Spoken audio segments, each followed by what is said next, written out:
20 जनवरी 2025 सोमवार। नई अंगूरी को नई मस्कों में।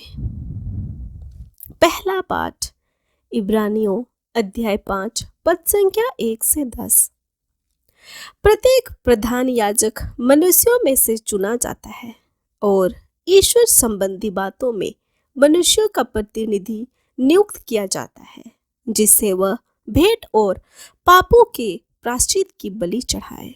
वह अज्ञानियों और भले भटकों लोगों के साथ सहानुभूतिपूर्ण व्यवहार कर सकता है, क्योंकि वह स्वयं दुर्बलताओं से घिरा हुआ है। यही कारण है कि उसे न केवल जनता के लिए बल्कि अपने लिए भी पापों के प्रायश्चित की बलि चढ़ानी पड़ती है। कोई अपने आप यह गौरवपूर्ण पद नहीं अपनाता, क्योंकि प्रधान याजक हारून की तरह ईश्वर द्वारा बुलाया जाता है। इसी प्रकार मसीह ने अपने को प्रधान याजक का गौरव नहीं प्रदान किया। ईश्वर ने उनसे कहा, तुम मेरे पुत्र हो, आज मैंने तुम्हें उत्पन्न किया है। अन्यत्र भी वह कहता है, तुम मेलकिसदेक की तरह सदा पुरोहित बने रहोगे। मसीह ने इस पृथ्वी पर रहते समय पुकार पुकार कर और आंसू बहाकर ईश्वर से, जो उन्हें मृत्यु से बचा सकता था, प्रार्थना और अनुयायी विनय की।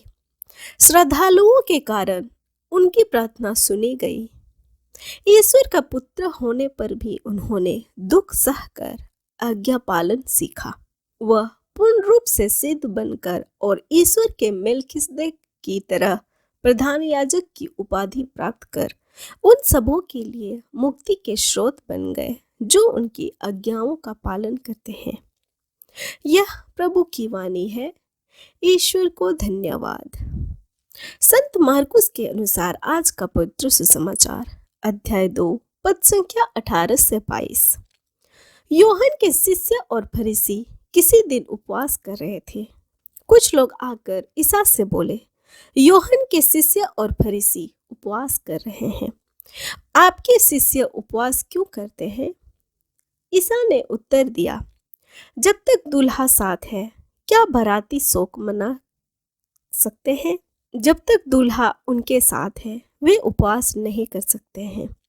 किंतु वे दिन आएंगे जब दूल्हा उनसे बिछुड़ जाएंगे, उन दिनों वे उपवास करेंगे।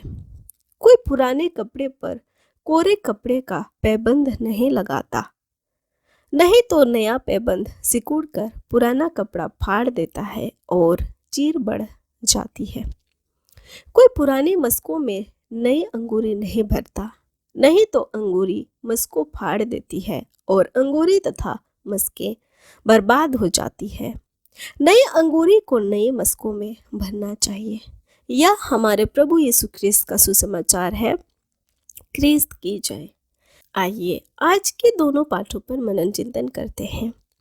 आज के सुसमाचार में हम देखते हैं कि कुछ फरीसी लोग प्रभु यीशु से सवाल करते हैं कि उनके शिष्य अन्य शिष्यों की भांति उपवास क्यों नहीं करते, और प्रभु यीशु उनके उपवास के विरुद्ध कुछ नहीं कहते, बल्कि उन्हें उपवास करने का कारण और समय के बारे में समझाते हैं। प्रभु यीशु स्वयं को दूल्हा और अपने शिष्यों को बारातियों से तथा समय को आनंद मनाने के समय से तुलना करते हैं। उपवास करने का कुछ न कुछ कारण होता है। अक्सर उपवास का उद्देश्य पापों के लिए पश्चाताप एवं शुद्धिकरण है। साथ ही उपवास के द्वारा हम अपना मन आवश्यक वस्तुओं से हटकर ईश्वर की ओर लगाते हैं। जब ईश्वर हमारे बीच है तो यह आनंद मनाने का समय, न कि शोक मनाने का। लेकिन जब हम अपने पाप के कारण ईश्वर से दूर हो जाते हैं, तब हमें शोक मनाने और उपवास करने की जरूरत है। क्योंकि प्रभु यीशु के शिष्य हमेशा उनके साथ थे, तो उन्हें उपवास करने की कोई जरूरत नहीं थी। लेकिन जब वे ईश्वर दूर हो जाएंगे तो उन्हें उपवास करने की जरूरत पड़ेगी। क्या ईश्वर मेरे साथ है? यदि ईश्वर मेरे साथ है तो क्या मैं उनकी उपस्थिति में आनंद मनाता हूँ?